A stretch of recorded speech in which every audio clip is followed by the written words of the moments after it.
You know what time it is, no matter where you've been. So let's do it again. Listen up and let the sun shine in. We've got soul training. Time to practice what you preach. Ooh, yeah. Yes, we do. We've got soul training. And here's Daniel, Alan, and Joe. Joe, how many languages do you know? One. And I can pick out bits and pieces of Spanish, I guess. Really? What's your favorite Spanish phrase? Let's see. I don't know. Pollo bandido, I guess. Yeah, I like pork fajita with guacamole. Yeah, that's a good one. That's a good one, yeah. How many languages do you know, Daniel? I know some of... I don't know that language. Yeah, I've studied 3 languages, but I wouldn't say I know them, really. Well, you can speak Swahili, right? I can speak some, yeah. Like, Mungu ni mwema kila siku means God is good every day. See, I didn't know that. I do now. Well, I can do Iglesia de Cristo. There you go. Yeah. Church of Christ. Mm-hmm. That's right. That's good, Joe. I was waiting for you to chime in. But here's the one language that we all speak that I've learned, food. That's the language I speak, is the language of food. And I wanted to share this with you all as we kind of jump into our topic of New Year's resolutions, because I know that food, we really all like to eat food, but then we want to not eat food and we want to exercise. We're going to talk about resolutions, New Year's resolutions. But I was reminded today of the language of food. As you know, I've referenced a few times, one of my new fun jobs, learning something new, is I started driving a school bus. And a lot of people have problems on their bus with discipline. Well, I've cracked the code. I've learned that kids giving them food is probably one of the most effective behavior intervention strategies that you can give them. Today, my wife brought me 50 donuts, 3 big boxes of oranges, and probably probably closer to 50 little gift bags that had some chocolate in it and some pencils. And I gave all of that out today at school and on the bus, and behavior was great, to the point that I'm even looking at doing this a couple of times a month. I'm going to sacrifice a seat just for the food. If I can find a place to plug in a Keurig on the bus. Now we're talking. I wonder if there would be a point of diminishing returns, though, where like they get used to it. It's not special anymore. Oh, I'm just going to do it a couple of times a month or something like that. And, I've got the power. I think it's great. Mm-hmm. All my bus drivers, everything would yell at us. So if you're giving them donuts, that's pretty good. Yeah, it's a relationship building. Yeah. And now their first period teachers might this is at the end of the day. Okay. This is at the end of the day. This is my reward. You get it when you get off, and just, go enjoy a donut. So that's good too, because donuts are holy food. They are very holy. Wow. I knew it was coming.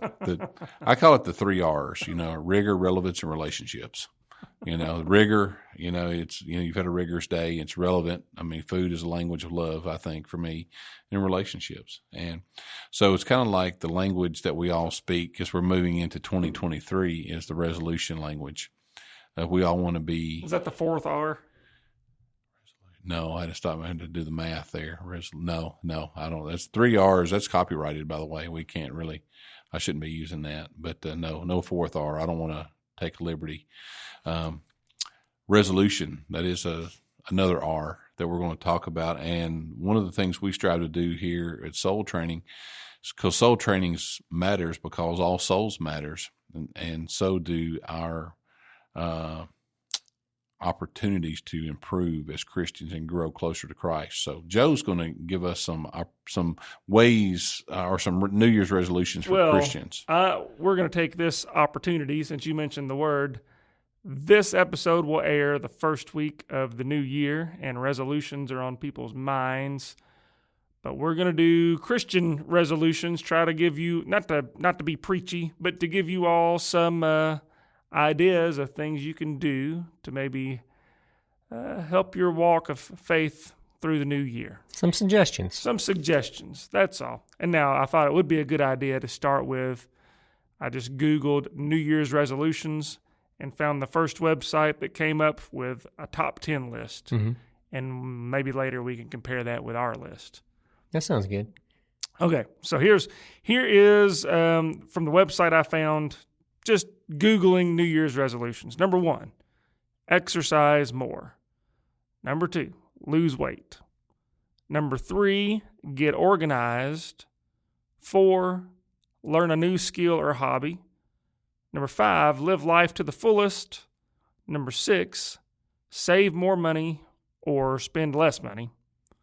Number 7, quit smoking. Number 8, spend more time with family and friends. 9, travel more. Last but not least, number 10, read more.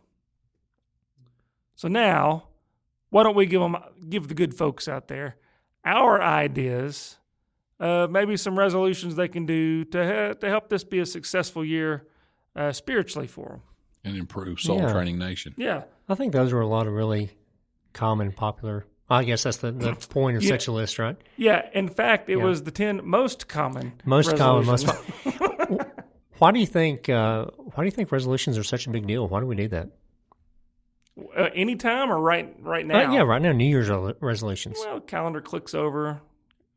You got to write 2023 now instead of 2022. So, It will take me till August to get used to doing that. yeah, me too. I don't want to go as far as say that people are unhappy with their life or lives or depressed or disgruntled. But I think that, people look back and they go, this has been a hard year. We always say it's been a hard year, hard month. So what can I do to make some changes? And we get a literal opportunity to start fresh and start over. I think all of us are looking for something more not more, but we're looking to improve. And we just want to not happy with ourselves maybe, or how can improve. I've always heard success has no finish line.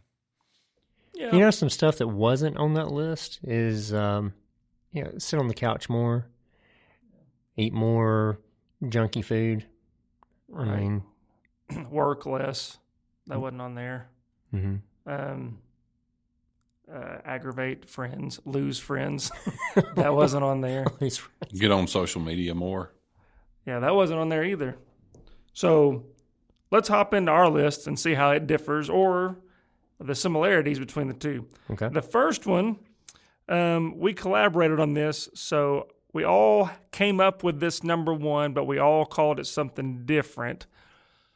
And so I guess the number 1, the first of our resolution examples would be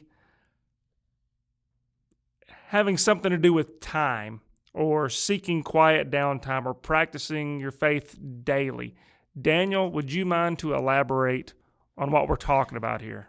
Yeah, I think for me, like a lot of people, life can get really hectic, and it can be hard to carve out the time that you need to in order to, like you said, practice your Christianity daily. And what I'm thinking about specifically is that quiet time with God. Jesus kept an extremely busy schedule, but yet he was constantly, either getting up really early or in some way going off, spending some time alone in prayer to the Father. And if Jesus needed to spend that time in prayer and alone, then certainly the rest of us do.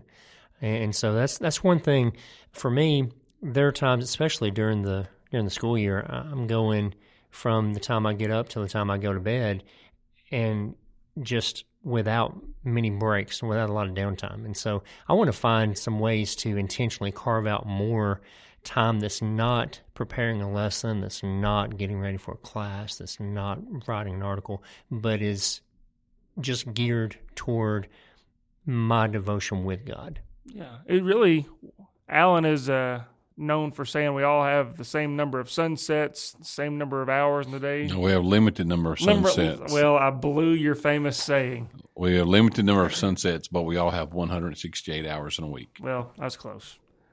I forgot my. He says no, I wasn't. Now I forgot my point. Now he's corrected me. Oh, the point is, you have to be intentional. You have to have your priorities straight. We all have the same amount of time, but And good grief, I can't imagine any preacher is busier than the Lord was whenever he was here. Right. But he carved out that time, would spend hours in prayer. So maybe we don't spend hours, but we can spend time. I think one thing is if that's something that you want to do, it's nice to have a specific time, maybe when you wake up in the morning or a certain time. When 10 o'clock comes, that's when your prayer time is, something like that. Mm-hmm. You got anything to add to that one, Alan? Only that you talk about time, and I guess I go back to your first question. Why are people intrigued with resolutions and those kind of things? I guess I don't know that I'm intrigued, but I'm always interested in quality control in my life with any of the jobs that I do. And I've actually got it written on a couple different calendars, my personal calendars. And I have this statement now, like you said, this is going to drop this January the 6th. So the end of the semester, Daniel is teaching at a university right now, and I'm teaching at a local school district. So our semesters ours just ended today. And so I've already got written on the calendar the 3 R's. I want to review, reflect, and reset. Now, the resolution's not in That's there. 3 different R's. How many R's do you have? I've got a lot I thought of. it was reading, writing, and arithmetic. No, that's R's always come in 3. Yeah, there's those 3 R's, the other 3 R's, then these 3 R's. 9 R's. But I don't roll Very any piratey. of them. I don't roll any of them. But review, reflect, and reset. I just think that with resolutions, that with redeeming the time, I think it's important. Not that I don't know that the Lord, would sit down and review and reflect and reset, but He would reset, by getting away and praying and also resting. That's another R. But if something I could offer to the time discussion is that it's okay to, for me, end of the semester, I'm looking back. What went well this semester, or at the end of 2022, went well this year? How can I reflect upon that? How can I reset that? How can I do that better? So I think you got to have a desire to do all those things too. Okay. Well, let's move on to number 2 then. The second resolution that Soul Training recommends. Now I'm self-conscious about all the R's I'm All saying. the R's. Hey, that reminds me. You know what? Reminds That was me. the Hey, 10th. That was the another 11th R. You know what a pirate's favorite letter is? R. Everybody thinks it's R, but really it's the C they love. Oh, Yikes. hey, I walked right into that, didn't I? That laughing you hear is Daniel himself laughing at his own The joke. sea they love. Wow. My goodness. Okay. That's all I got to write. Number 2. Number 2. Take care of your health. And this is something that kind of both lists, the secular list and our list. On the first list I read, exercise more, lose weight, quit smoking. Those all have to do with health. But we also say you should take care of yourself, take care of your health. Why do we say that? Well, it's a matter of motivation. I think for a lot of people, the reason it's on this list is maybe vanity. Maybe they want to look better. But really, while we're recommending it is because we want to be stewards of the health that God's given us. Because we want to use our time, redeem our time. There's another R for you. It's 12. Yeah, you're keeping that's really good. Thank you. Anyway, we want to use our time, our lives on earth to serve God. And if we're not healthy, we're more limited in what we can do in that service. And so for me, I want to make healthier choices. We can go into what those are, but everybody knows what healthy choices are. Sure. Trying to be more active, eat better, those sorts of things. But not for vanity, not to look better and that kind of thing, but just so that I have the energy and health that I need to keep up with all the stuff that we're trying to do with All the demands. all the demands. I'd written a note while you were talking that you can't dip from an empty cup. Mm-hmm. And metaphorically, meaning that all 3 of us have a role. Everybody's got a role, but we have a role. That's another R. It is. It's 13, I think. 20 is the goal for this episode.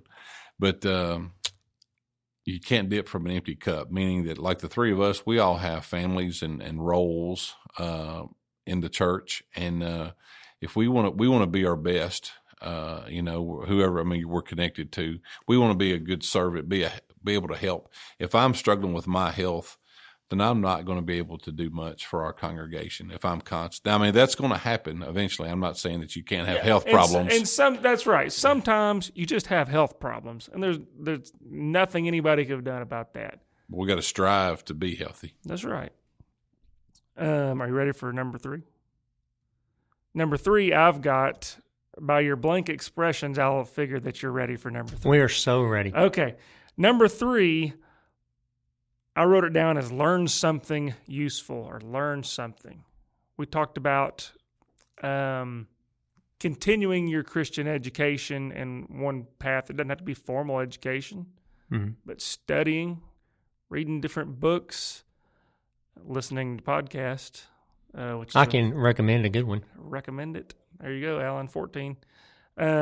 What else do we talk about with learning something useful there? Well, that's again being a steward of our time and our brains, our intellectual power. We can use that stuff for a lot of wasted things. There's so many ways to waste time now. Right now, there's a lot of Netflix and Disney Plus, whatever folks watch. Mm-hmm. There's a lot out there. It's pretty much unlimited. Can deduct a lot of IQ points too. Sure. While you're watching that, and I wanted you to finish, but you mentioned a phrase that resonated with me: continuing education. Mm-hmm. And my role of 2 of my jobs, that that's stressed a lot. No pun intended with this. We're talking about de-stressing, but actually, if I don't attend continuing education meetings or tabulate my hours, then I could be reprimanded. And then if I, anyway, that's another. But the idea is there's a focus in the secular world, especially if you provide a service publicly, of continuing education. If you're a firefighter, EMT, a police officer, a teacher, a commercial driver of some sort, and we could go on. Doctors, farmers, anything licensed. Yeah, licensed. Right. You got to prove that you're renewing yourself. Romans 12 verses 1 and 2. We're not to be conformed to the world, and we need to renew our spirit from a spiritual standpoint. But from a secular standpoint, we're basically renewing our focus and of the new issues that's coming down the pike. So I think as Christians, we need to continue our education, and we're not one and done. I guess, and this is a total side note, it's always really broken my heart to see people, baptized, come up out of the water and get dried off, and they stop their education. Right that's there. it. That's it. That's all they needed to know. Have a prayer, pictures taken, families embrace, and they never come. You never see them again, and their education stopped. That's their spiritual age is 0. The Bible talks about those that should have become teachers by now, but they're too immature spiritually to do that. Yeah, but it's because of the choice they made not to grow. Mm-hmm. Well, Daniel mentioned being intentional. It's not something that's just going to pop in your head by osmosis or whatever. Wouldn't that be great? That would be great. You got to work at it. You got to be intentional. You got to make time and the effort to learn something. Now, number 4 is one that kind of is a crossover, too, back and forth to the first list and ours. Before you go on, what are you going to try to learn? Like, what do you have in mind? Did you have specific things that you're trying to? Oh, there's so much you could learn. I know one thing that I learned later on in life. I'd been a Christian forever, and then I got into apologetics. I didn't know what apologetics was. Mm-hmm. So that's kind of your thing, and now it is my thing. Yeah. I love it. And can I interview you all just 10 seconds apiece? What do you want from the church? What do you want to learn from the church? Yeah, or from the Bible? What do you want to learn as a Christian? Well, the most in important 2023 thing is to learn about your salvation, eternal destination. No, I mean, what do you want to do in 2023? What's your growth area? I want to learn more apologetics. That's what I've been into. There you go. That's your answer. So you want to learn about to give a defense, be able to give a defense anytime, anywhere. Well, that, and I really like learning about archaeology, new things that have been discovered. I'll tell you, I just learned, you guys can look it up on the internet later, but Joshua built an altar on Mount Elab, I think, and he was instructed to put a curse up there on that altar. Does this story resonate with you at all? Well, and he put this little curse tablet. It turns out archaeologists have actually found that altar and the curse tablet Joshua made. Read about it. Don't take my word for it. Y'all Google it later. But that stuff, I think that's awesome. So that's an interest of yours. It's a total interest of mine. Yeah. Daniel, what's your growth area? Mount Ebal, by the way. Ebal, yeah. Well, Since you've been on campus and you've been back in the clinical setting of. yeah, so next semester I'm going to be teaching a class on Acts of the Apostles. So one area that I'll be boning up on is Acts, trying to learn as much about that as I can. But you're constantly studying, trying to learn more about how to live the righteous life, to be more Christ-like. See, and I guess I'll ask myself the question. What I want to learn more about is, I never get enough of is how can I be more evangelistic / strategic. You know, there's all time. I'm constantly studying presenters, salespeople, and I know some people may scoff at that, but you know how the most successful salespeople. You know, I see these little reels and TikToks about sales, about someone promoting a book, and you know what. I recently listened to an interview. I'm listening to some more in the next few days. I think his name's James Douglas. He was an FBI profiler for 25 years. He interviewed all of the people in the last 25 or 30 years, serial killers and those things. My point is he learned to evaluate people, analyze them, create a profile, and then to get the information out of them that he wanted. What's that have to do with evangelism and the fact that I want to get to know people, build a relationship? Where are you coming from? You know, seek first to understand and be understood. Stephen Covey, habit number 1. And just so I'm into all of those. That's Joe's in apologetics. You want to live the righteous life. I want to be more evangelistic. I'd like to live a righteous life too. Well, yeah, I mean we all do, but I'm saying that's not what you said. But he's teaching. He's at the university level, so he's trying to acts of the church. Okay, we ready for number 4? I enjoy number 3. Yeah, I know. Well, you about enjoyed it till we're out of time, so we got to get moving. Number 4. Be a good steward over your finances. That's something that's also on the other list, is saving more money, spending less money is what they've said. We said be good stewards of your finances. Why should we be good stewards of our finances? Why is that a resolution we should have next year? So that you have more money that you can give to Tanzanian missions. Right. Specifically, but also to, good works of the church. We're meant to be stewards of what has God's given to us, because that means as stewards, we recognize that what we possess is not truly our own, but we're managing it on behalf of somebody else. And for Christians, we believe that is God. And so God has entrusted us with certain things. We want to use those things in ways that are pleasing to Him in accordance with His will. That does allow us to take care of ourselves, but also it's not just so we can have as many pleasures in life as possible, but so that we can use those things, including finances, to God's glory. Yeah. Okay. You got anything, Alan? I just would say this is a different spin. Manage our finances to the point that we don't, and I'm speaking for myself as being a staff member, I don't want to be a burden on the congregation. I don't want to be a burden on the church. I don't want to, have to go. I don't want to, mess my finances up and have to go to the elders or leadership or the church and say, I need help. I want to be self-sufficient as much as I can, if possible. So I want to monitor my finances for those reasons too. Yeah, well, that translates to all of us, because if I haven't been a good steward of my finances, instead of focusing on worship and what's happening there, I'm going to be focusing on,